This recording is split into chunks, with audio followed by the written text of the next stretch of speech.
Looking at section 10.4 here, we're working these alternating series problems. Now the problems in this section, the first few at least, will ask us whether the series converges absolutely or converges conditionally. Now remember, the difference between that is converging conditionally means that yes, the alternating series does converge, but it only converges because of the fact that it's an alternating series. If you take the absolute value of the series, it would diverge. So if you can ignore the alternating sign and the series, even without the -1 to a power, would still converge, then we say it would converge absolutely. Let's go ahead and take a look at this first problem, which does entail that. And it's giving me the series -1 to the n-1 power, that's the alternating part, of course, times 2 over n to the 3/2 power. Automatically, before I even do anything, I already know that this series converges absolutely. How do I know that? Well, you should know it too, because even if you completely ignore the alternating part and you say, well, this series, even if you take out the alternation, even if you consider every term of the series positive, it's still a convergent series because it's a p series with p equals 3/2. Anytime p is a number greater than 1, you know that that series converges. So this series would converge even more quickly than the normal p series because it's going to have alternating signs. We would say that this series converges absolutely, which is, you'll see the answer that I included here on number 1, converging absolutely. Now, for the second question here, this one's not necessarily the alternating series in the pure sense that we don't have -1 to a power, but you have a sine function up there. And you know that sine function can still oscillate between -1 and 1. So this is similar to an oscillating series. I say it will have negative and positive values in that numerator that go between negative and +1. Now, it's asking us if the series converges absolutely, conditionally, or not at all. So what I did in this problem is I used the comparison test and I said, well, I know that that numerator is always less than 1. Well, then that means that this fraction is always less than or equal to 1/n². And then same thing as the one above, I know 1/n² is just a convergent p series since p is greater than 1. And then I can say, okay, now do I care that that number could sometimes be positive and negative? Does that have anything to do with the solution to this problem? No. Even if it's always positive, that always positive number is still never greater than 1. It's always less than or equal to 1. So I would say, since 1/n² is a convergent p series with p equals 2, and we know that this fraction is always less than that, this series is always going to converge absolutely, meaning it's converging and it has nothing to do with the fact that it could sometimes be negative. It's going to be converging even if you took the absolute value of that numerator. Now for number 3 here, you see we have -1 to the n power divided by n times n, or sorry, divided by n times the natural log of n to the 4th. Okay, so when I'm thinking about this, I automatically thought about comparing it with a p series with p equals 1 because that's 1/n to the 1st, and then I don't think that that natural log is going to contribute a whole lot. I can say, well, I know that this series would diverge. All right. Now, if I'm just thinking about the positive version of this series, I would say the positive version of that series would diverge. But will the alternation cause us to have a convergence?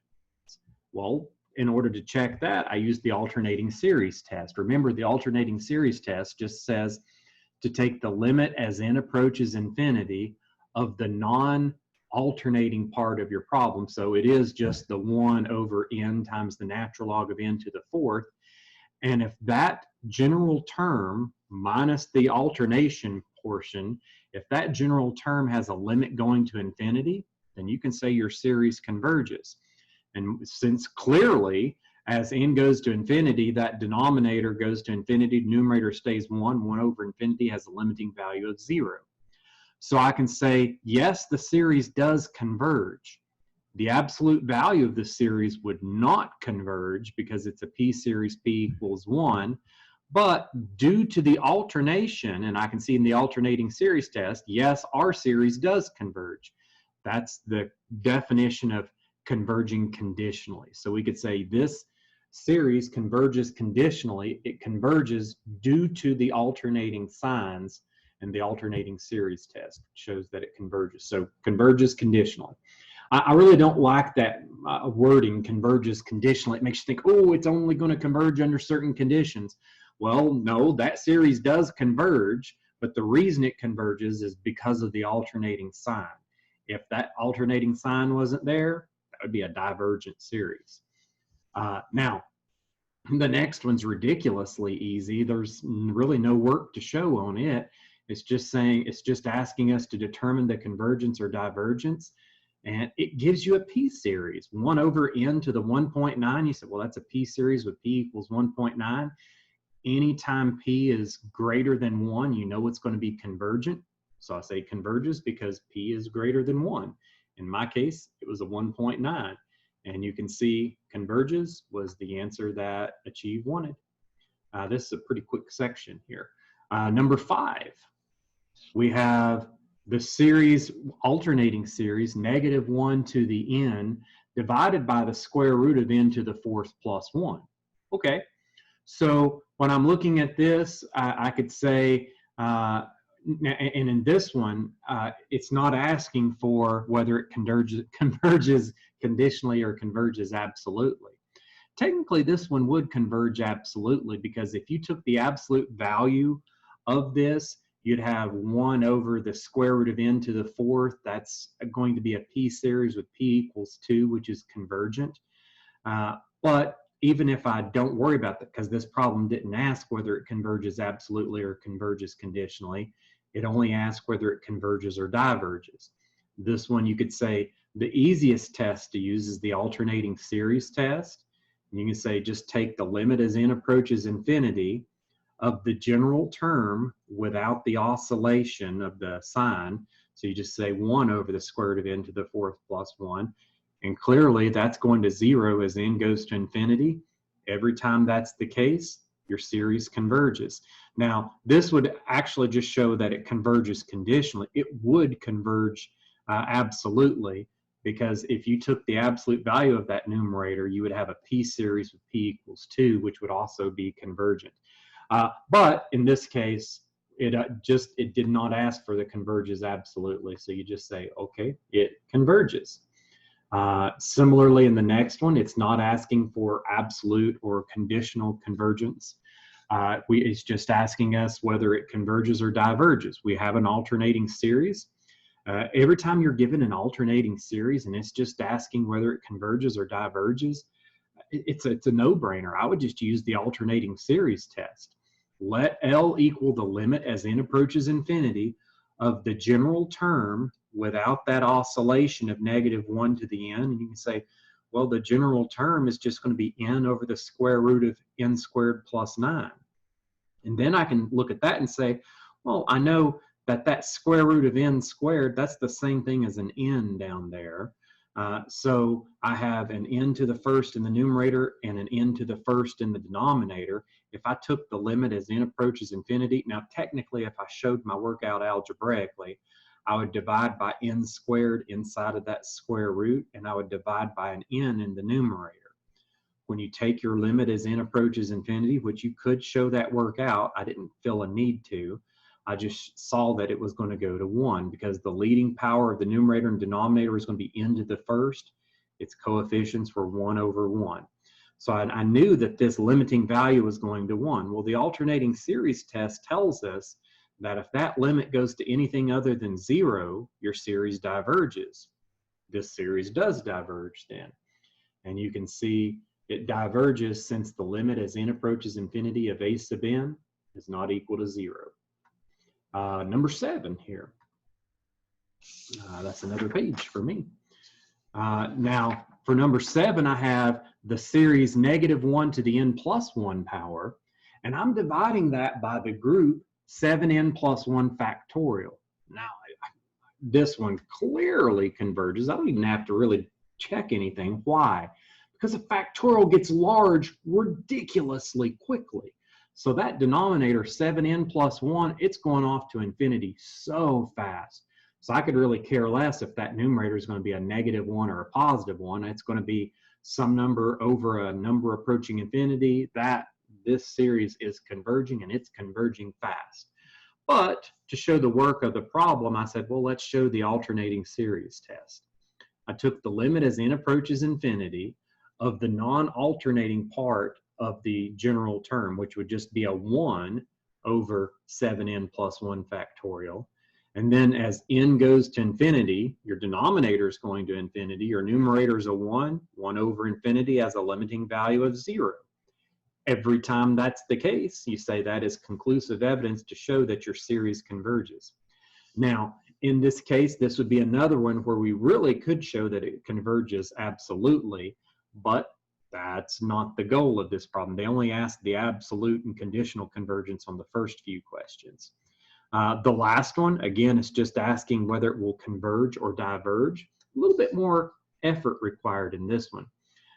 Most of the time when you have a natural log involved in a limiting problem, the best technique is probably going to be to either use the comparison test or the integral test. And I would say the integral test more often. We have the summation from 2 to infinity of 1 over n times the natural log of n to the 1/8 power. So what I did here is I just said, well, let's look at the corresponding integral test of the function in terms of x, dx over x, natural log of x to the 1/8 from 2 to b as b is approaching infinity. So instantly I can say, well, I know I can let u equal the natural log of x here. And then du is going to be the 1 over x dx. So that's going to cancel out. I know that this is going to be a pretty easy integral, so I'll go ahead and change my limits of integration. U of 2 is going to be the natural log of 2. U evaluated at b, which is going to infinity, would be the natural log of infinity, which is still a number going to infinity. So I can say this integration becomes the limit as b approaches infinity from the natural log of 2 to b of, remember, the dx over x canceled out. The natural log of x gets replaced with a u, so I have u to the 1/8 in the denominator. Now, that u to the -1 over 8 would integrate to u to the 7 over 8 times the reciprocal of 7 over 8. I get 8 over 7 u to the 7 over 8. And now I'm integrating that from our natural log of 2 up to the top limit of b, where b is approaching infinity. But you don't even have to go very far, because as soon as you try to plug that upper limit in, you say, what happens when I plug a number going to infinity into u to the 7/8? Well, infinity to the 7/8 power is still infinity. Infinity to any finite power is infinity. And so you can say, well, all right, your answer is just going to be infinite. I don't even have to worry about the lower limit. So I'll get an infinite answer, and that's kind of an ugly infinity there. Now, when I say since I integrates, it's supposed to be since the integral, that's what I have I set as in the problem, diverges. Since the integral I diverges, that means the corresponding series also diverges. Whatever the answer is to the integral test, if it's a divergent integral, then the corresponding series diverges. If the integral converges to some constant, that tells you that the corresponding series would converge. It just doesn't converge to that constant. In this case, there was no convergence because the integral went off to infinity. So the series also diverges off to infinity, and you can see that that's the answer that I have on achieve. So this was a depressingly short section. Please do make sure that you get the concepts from this section with the alternating series test. It is a pretty important test that you'll use in the future. But coming up in the next 2 sections, probably the most important test that we'll be looking at in Chapter 10, called the ratio test. It's something that you will certainly be using in future classes. So stay tuned for that.